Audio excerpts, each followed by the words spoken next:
Hi everybody! Salut tout le monde, j'espère que vous vous portez bien. Si vous êtes nouveau ici, sachez que moi c'est Monsieur Quayton. Installez-vous confortablement et c'est parti pour une nouvelle vidéo.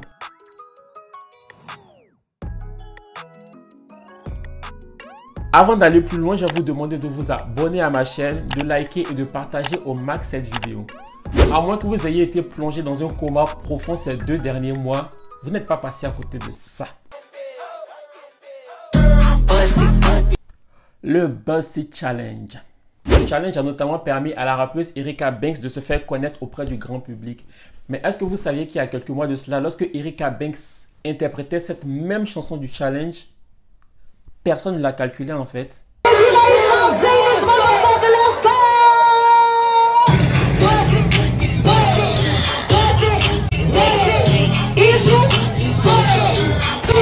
Mais commençons par le commencement. Tout a démarré par une vidéo publiée par une utilisatrice de TikTok qui s'appelle Erica Davila. Dans cette vidéo, elle explique son challenge qu'elle propose du coup, à savoir qu'il y a une première partie où les participants doivent être habillés d'une façon plutôt normale, une transition, un drop, et finalement, il faut qu'elle soit habillée de façon classe, sexy, sensuelle et tout, et qu'elle fasse ce fameux mouvement de danse qu'elle fait dans sa vidéo. Après cela,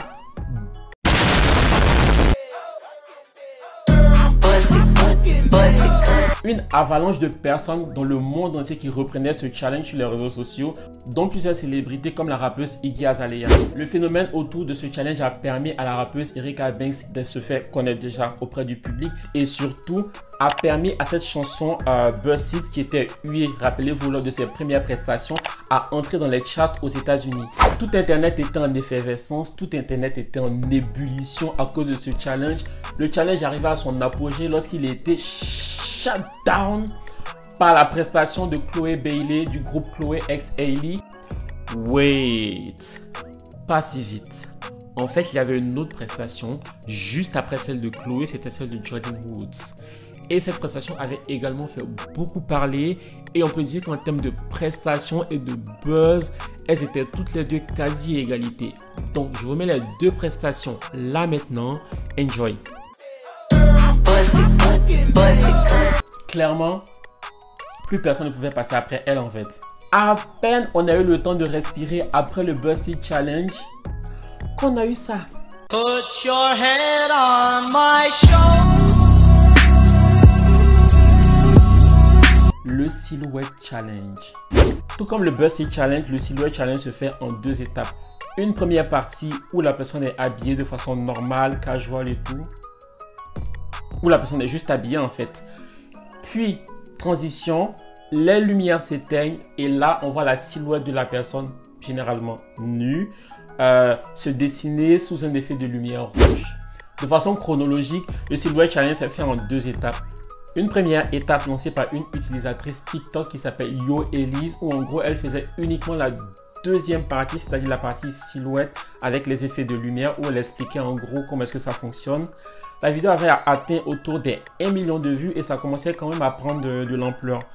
Puis une deuxième utilisatrice de TikTok est venue avec un mashup qui reprenait pour la partie casual du challenge une ancienne chanson de l'artiste canadien Paul Anka sortie en 1959 qui s'appelle Put Your Hand on My Shoulder. Put your head on my shoulder. Mixé avec une chanson de Doja Cat qui s'appelle Street pour la partie silhouette.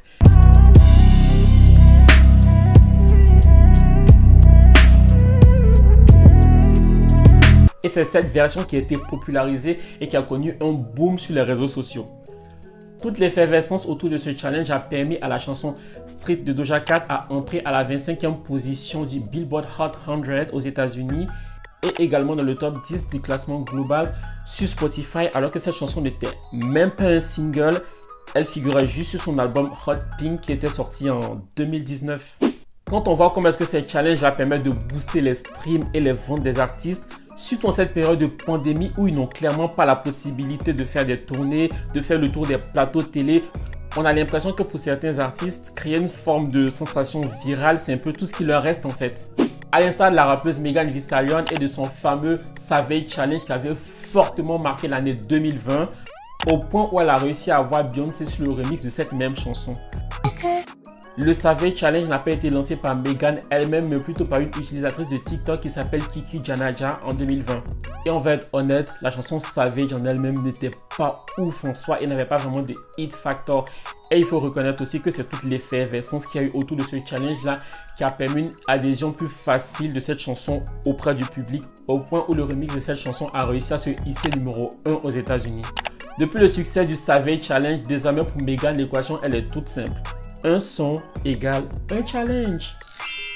On a ensuite eu droit au Body Challenge qui reprenait le refrain plutôt répétitif, soit dit en passant, de sa chanson Body.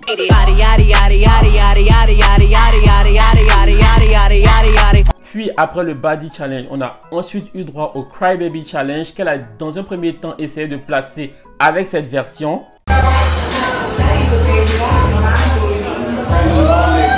Qui avait été repris par les City Girls, puis par Mulatto. Mais honnêtement, j'ai un message pour toi, Megan, de toi à moi. Quand tu regardes ce challenge que tu as proposé là, à part toi, tes copines d'Atlanta, de Miami, de Houston ou de je ne sais où là, qui peut faire ça? Qui peut risquer ses genoux comme ça? Elle ne prie jamais pour qu'il y ait des coups sur ses genoux. Elle est ensuite revenue avec une version plus safe de ce même challenge qu'elle a présenté sur Instagram, mais qui peine à avoir du succès sur TikTok et sur les réseaux sociaux de façon générale, qui cumule autour des 82 millions de vues versus 3 milliards de vues pour le BuzzFeed Challenge par exemple. Mais au-delà de tout cela, ce que certaines personnes et surtout certains artistes ont du mal à comprendre, c'est que l'effet viral, lorsqu'il est trop préparé, trop prémédité, le public le sent, le public te voit venir et ça a du mal à prendre en fait.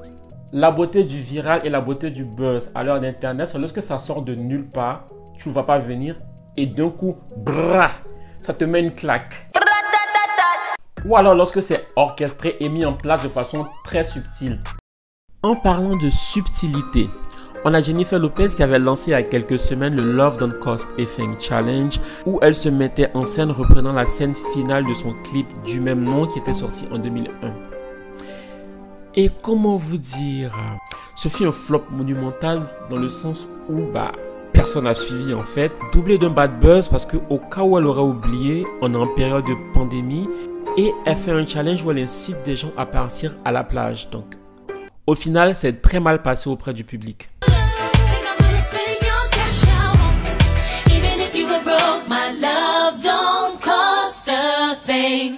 La plupart des challenges musicaux chorégraphiés sur TikTok n'ont pas été lancés par les artistes eux-mêmes, mais plutôt par les fans. Le Savage Challenge a été lancé par Kiki Janaja. Le WAP Challenge a été lancé par Brian Esperon. Le BuzzFeed Challenge a été lancé par Erika Davida. Le Renegade Challenge a été lancé par Jalaya Harmon. Le Captain Hook Challenge a été lancé par Sky Beauty. À quelques exceptions près comme le Tootsie Challenge de Drake. Et encore, le refrain de Tootsie Challenge, c'était un tutoriel de comment exécuter la danse. C'était programmé pour TikTok en fait. Comment parler de TikTok sans parler de celui qui est considéré comme le roi incontesté de cette application, c'est-à-dire Jason Derulo. Jason Derulo. Ma voix est pétée. Il est l'un des rares chanteurs, sinon le seul chanteur en vrai, à être vraiment investi sur TikTok. Tellement investi qu'il va s'entourer d'une équipe de production qui va l'aider à parfaire les effets spéciaux, le maquillage, les prothèses, etc. pour ses vidéos sur TikTok. Mais pas que, il va également sampler la mélodie d'un des challenges TikTok qui était celle-là.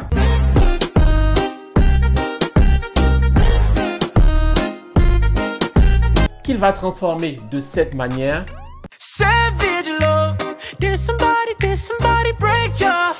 Sans créditer l'artiste original. La mélodie originale appartient à un artiste néo-zélandais de 17 ans à l'époque qui s'appelle Jage685. Il aura fallu que les internautes se mettent en colère, poussent un gros coup de gueule pour que Jason Derulo et sa maison de disques puissent considérer le fait de créditer l'artiste original de cette mélodie. Are you not ashamed of yourself? Are you not embarrassed? This is really embarrassing. Ils finiront donc par trouver un point d'entente, c'est-à-dire Jason Derulo et le compositeur original de cette mélodie. Il sera même finalement rajouté sur les crédits de la chanson. La chanson a eu tellement de succès qu'un remix avec le groupe de K-pop BTS a été enregistré et finira numéro 1 aux États-Unis. Mais une chose qui est assez bizarre, c'est que Jason Derulo, n'a jamais vraiment atteint le statut de superstar auprès du public. Je m'explique. En gros, ça fait des années qu'il est là, ça fait des années qu'il existe artistiquement parlant. Il sort des chansons, il sort des tubes même. Mais je n'ai aucun souvenir de personne qui m'ait déjà dit, soit dans mon entourage ou sur les réseaux sociaux, « Ah, j'ai écouté l'album de Jason Derulo, il était bien. » Ou « J'ai écouté l'album de Jason Derulo, il était mauvais. » La génération milléniale, ce qu'il a vu naître en tant qu'artiste, n'est pas vraiment attachée à lui comme elle peut être pour des artistes tels que Usher, Chris Brown, The Weeknd ou d'autres artistes. Du coup, je me demande si TikTok n'est pas pour lui un moyen de conquérir une nouvelle audience plus jeune que celle qu'il a vu naître en tant qu'artiste en fait. Autre chose que je trouve très important de soulever, c'est que TikTok commence à prendre de plus en plus de place. À l'heure où je parle, il y a près de 700 millions d'utilisateurs de TikTok dans le monde entier et ce chiffre ne fait qu'augmenter et augmenter. Et pour les personnes de ma génération qui ont vu naître presque tous les réseaux sociaux, c'est-à-dire Facebook, Twitter, Instagram et ceux d'avant, il y a un rapport de consommation assez particulier avec TikTok. Je m'explique.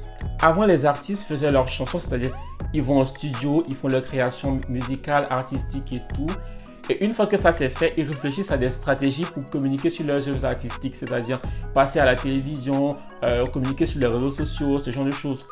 De nos jours, j'ai l'impression que c'est le schéma inverse qui est en train d'être emprunté à cause de TikTok et l'aspect viral prend petit à petit le pas sur l'aspect artistique.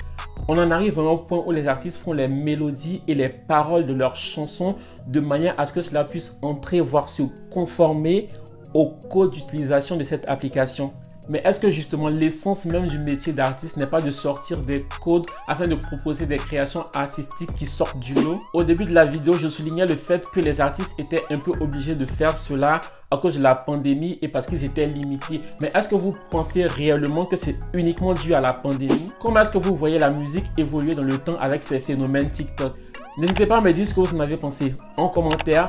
N'hésitez pas à me dire ce que vous en avez pensé. Si vous êtes d'accord avec ce que j'ai dit, si vous n'êtes pas d'accord avec ce que j'ai dit, n'hésitez pas à exprimer votre avis également. Si vous avez des éléments complémentaires ou supplémentaires à ajouter, n'hésitez pas également. N'hésitez pas également à me suivre sur mes autres réseaux sociaux parce que c'est là où je suis le plus actif, sur Instagram et sur Twitter. Quant à moi, je vous donne rendez-vous très prochainement pour une nouvelle vidéo. D'ici là, prenez bien soin de vous. Bye!